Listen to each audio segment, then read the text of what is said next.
সকালের সংবাদে আপনাকে স্বাগতম। প্রথমেই জানিয়ে দিচ্ছি সংবাদ শিরোনাম।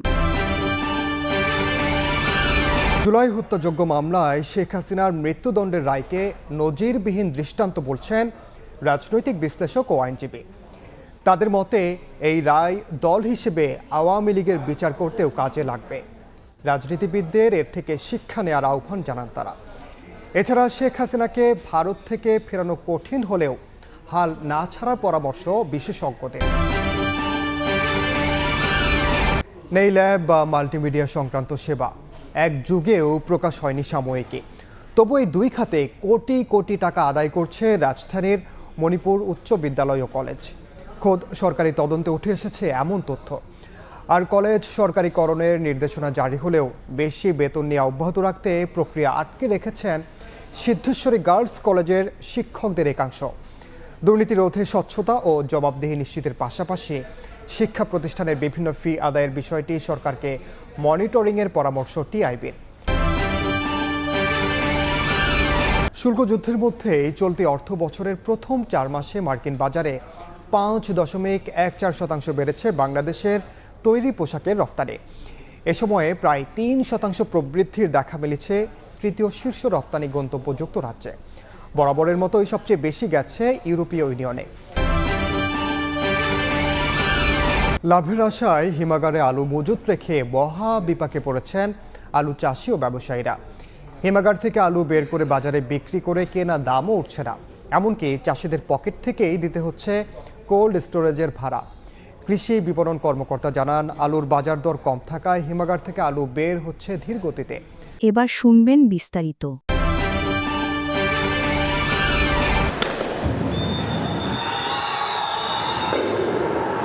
আবু সাইদ মুগ্ধ ও অসীম রিয়াগোপ সহ 1400 ছাত্র জনতাকে হত্যাযজ্ঞের প্রথম রায় দেখল বাংলাদেশ। জুলাই অভ্যুত্থানে ক্ষমতাচ্যুত প্রধানমন্ত্রী শেখ হাসিনা এখন ফাঁসির আসামি। ছাত্র জনতার রোষের মুখে 2024 সালের 5 আগস্ট পতন ঘটে আওয়ামী লীগ সরকারের। হেলিকপ্টারে দেশ ছেড়েন শেখ হাসিনা। এরপর তার বিরুদ্ধে হয় কয়েকশো মামলা। 15 মাসের মাথায় মানবতা বিরোধী 4 অপরাধে মৃত্যুদণ্ড ও একটিতে আমৃত্যু কারাদণ্ড দেন আন্তর্জাতিক অপরাধ tribunal. That is sentence of death.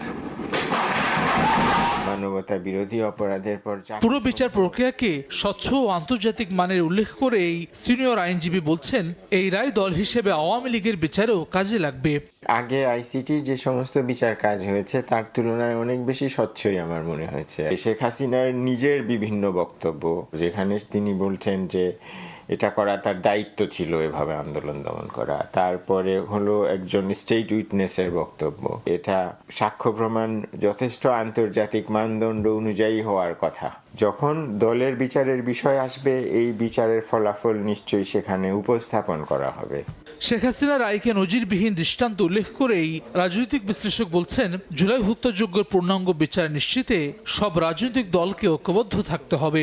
আজকের এই রায়টি বাংলাদেশের ইতিহাসে একটা নজিরবিহীন দৃষ্টান্ত হিসাবে প্রমাণিত হয়েছে। যারা ভবিষ্যতে রাজনীতি করবেন তাদের জন্য কিন্তু এখানে বড় একটা ইতিহাসের শিক্ষা। তাদের মধ্যে যদি ঐক্য না থাকে তাহলে কিন্তু এই সিদ্ধান্তটি বা তাকে ফিরিয়ে আনা বা আরো অনেকগুলো কাজ করা একটু চ্যালেঞ্জই হবে। মৃত্যুদণ্ড হয় ভারত থেকে, শেখ হাসিনাকে ফিরিয়ে আনা কঠিন হলেও হাল না ছাড়ার পরামর্শ দুই বিশেষজ্ঞেরই।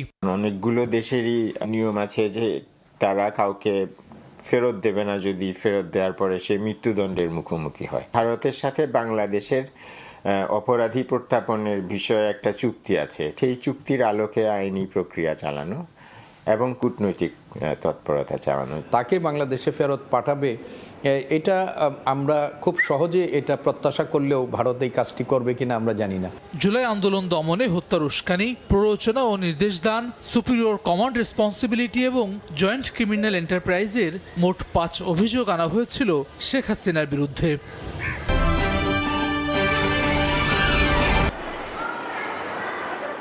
রাজধানীর মণিপুর উচ্চ বিদ্যালয় ও কলেজ বেশ কয়েকবার দেশসেরা প্রতিষ্ঠানের স্বীকৃতি পাওয়া 30,000 শিক্ষার্থীর এই প্রতিষ্ঠানে বছরের শুরুতে ভর্তির জন্য নেওয়া হয় 8,000 টাকা। রসিদ দিলেও তাতে উল্লেখ নেই কোনো খাত, তাই বছরের পর বছর অন্ধকারে অভিভাবকরা। কোন খাতে এই টাকাটা যায় সেটা কখনো গার্ডিয়ান জানে না। এগুলা কি জন্য নেয়, কি করে, আমরা এগুলা কিছুই জানি না। পরিদর্শন ও নিরীক্ষা অধিদপ্তরের তদন্তে উঠে এসেছে জনপ্রতি 150 টাকা আদায় করা হয় বার্ষিক সাময়িকীর জন্য। বেতনের সঙ্গে প্রতি মাসে আইসিটি ও মাল্টিমিডিয়া ফি বাবদ 150 টাকা আদায় করা হয়। বছরে এই দুই খাতে কোটি কোটি টাকা আদায় করা হলেও 13 বছর ধরে প্রকাশ হয়নি কোনো সাময়িকী। ম্যাগাজিন বা স্মরণিকা পাইনি, তবে মাঝে শুনেছিলাম বাচ্চাদের কাছ থেকে কিছু লেখা নেওয়া হয়েছে। সহকারী প্রধান শিক্ষক বলছেন 13 বছরের অচল আয়তন ভেঙে আগামী বছর থেকে প্রকাশ করা হবে স্মরণিকা। এ ব্যাপারে আলোচনাও হয়েছে এবং সম্পাদক ঠিক করা হচ্ছে কি নিয়ে এই কাজটি করবেন। নতুন বছর আসলে এইগুলি হবে আর কি। এবার যেতে চাই রাজধানীর সিদ্ধেশ্বরী গার্লস কলেজে। নির্দেশনা জারির 6 বছরেও সরকারি না হওয়ায় শুধু বেতন বাবদেই শিক্ষার্থীদের দিতে হচ্ছে 1200 টাকা। আমাদের যেখানে 25 টাকা বেতনে পড়ার কথা সেখানে আমরা এখন 1200 টাকা বেতনে পড়ছি।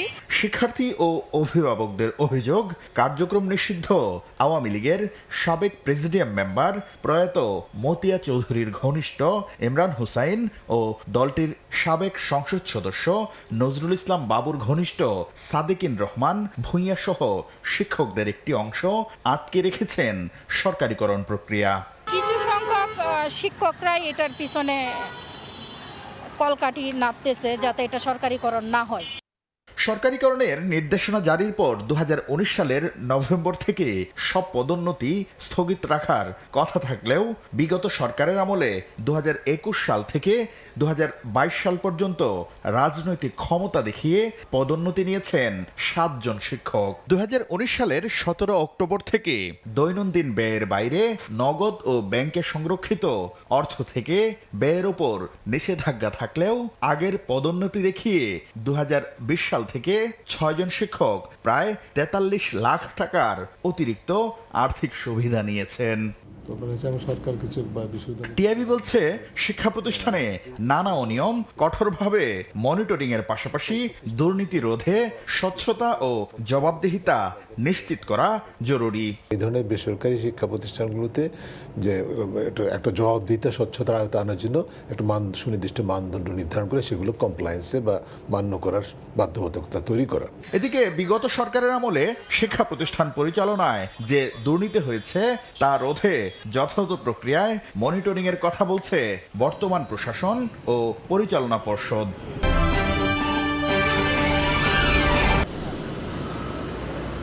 গেল আগস্ট থেকে মার্কিন বাজারে পণ্য রফতানিতে 20% বেশি শুল্ক গুনতে হচ্ছে বাংলাদেশি রফতানিকারকদের। এমন শুল্ক বাধার মধ্যেই দেশটিতে বেড়েছে তৈরি পোশাক রফতানি।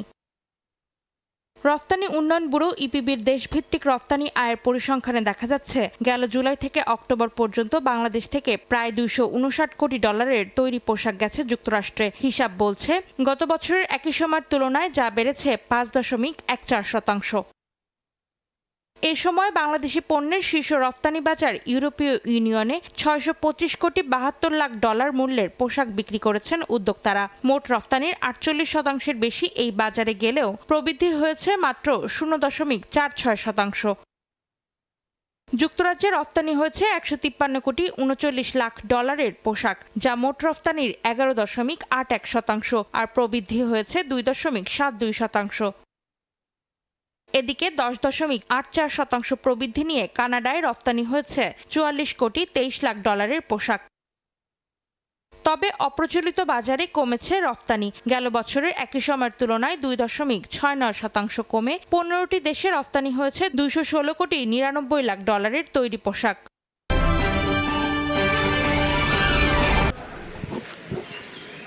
কোল্ড স্টোরের সামনে ব্যবসায়ীদের আগের মতো নেই ভিড়। লাভের আশায় কোল্ড স্টোরে আলু মজুদ রেখে মহাবিপাকে আলু চাষি ও ব্যবসায়ীরা। আলু উৎপাদনে অন্যতম নীলফামারী। গত মৌসুমে জেলায় আলুর বাম্পার ফলন হয় প্রায় 5,50,000 মেট্রিক টন। দাম ভালো পাওয়ায় কোল্ড স্টোরগুলোর ধারণ ক্ষমতার কাছাকাছি 75,700 মেট্রিক টন আলু মজুদ রাখেন চাষি ও আলু ব্যবসায়ীরা। তবে বাজারে আলুর দাম কম থাকায় কোল্ড স্টোর থেকে ব্যবসায়ীরা আলু বের করছেন ধীর গতিতে। আলু রাখার সময় শেষ হলেও কোল্ড স্টোরগুলোতে অর্ধেক আলু রয়ে গেছে। ব্যবসায়ী এবং কৃষকরা বলছেন মজুদ আলু বাজারে বিক্রি করতে গেলে কেনা দামও পাচ্ছেন না তারা, এমনকি কোল্ড স্টোরের ভাড়াও দিতে হচ্ছে পকেট থেকে। কথাবার্তা 14 টাকা, এখন বিক্রি করেছি মনে করুন 9 টাকা, আমার কিভাবে পোষাবে? আমরা যে গৃহস্থগুলো আসি সব এক মাটি। এবছর যে ধাক্কা খাসি, আগামীতে আমি উঠি দাঁড়ে পাবো না। আমাদের মজুদ করছিলাম 82,000 বস্তা, তো এই জগৎ ডেলিভারি হয়ে গেছে 45,000 বস্তা। আলু বের করার সময় বৃদ্ধির কথা জানিয়ে দাম বাড়তে পারে বলে জানান কৃষি বিপণন কর্মকর্তা। যে দামটা বিরাজ করছে এখন বাজারে, এই দামটা থেকে আরও 1 টাকা 2 টাকা বাড়তে পারে, হয়তো কমবে না। নতুন আলু যেহেতু এবার একটু দেরিতে আসবে, সুতরাং পুরাতন আলু যেটা মজুদ আছে সেই আলুটাও কিছুটা হলেও ব্যবহার হবে। নীলফামারীর 11টি কোল্ড স্টোরে আলু মজুদ রাখার ধারণ ক্ষমতা 90,100 মেট্রিক টন।